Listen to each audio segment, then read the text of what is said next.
After nearly 4 years of war, what did Ukraine really get? Society was badly torn apart. Many people fled. Young people were sent to the front again and again, and more than 70,000 women were pushed into the war. Cities were destroyed. Companies moved out. Money moved out. And in the four eastern regions, once the industrial center, large areas are no longer at Kiev's practical control. When I see Zelensky's familiar face again, tired, disappointed, almost empty-jawed. Sympathy is possible, but what deserved to be seen more is the price paid by ordinary Ukrainians. This stage show of Zelensky is now moving toward its end.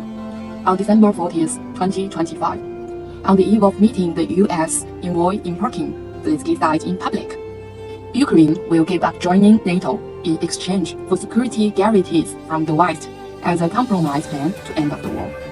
That one line put the war back to its first starting point, NATO. In February 2019, Ukraine wrote joining NATO into its constitution. From that moment, the country's direction was locked. On July 12, 2021, Putin published an article saying Russians and Ukrainians share the same roots. The word was came, but the meaning was clear. Many things could be talked about, but NATO was the one thing that couldn't. Because once Ukraine joined NATO, NATO troops and weapons could be placed close to Russia's border.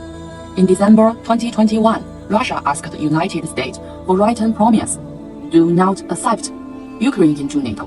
No promise was given, because this path had already been pushed by Washington and kept being made bigger. On February 24, 2022, the war began. And now, after Ukraine paid a huge price, the door for talks opened, and the support began to get a new price tag, trimmed at the perfect time throughout a payback list. It must be counted, and guarantees must come with conditions. This also pushed Zelensky to adjust his position. The biggest irony is this: it is starting to look like a national stage story. An actor became president and led the home country running across a stage of geopolitical war. Nearly 4 years, a long circle, and it still come back to the same answer: no NATO. But this time, behind that answer, there is a pair of costs: people, industry, economy, the future, and a heavy debt that may take generations to pay.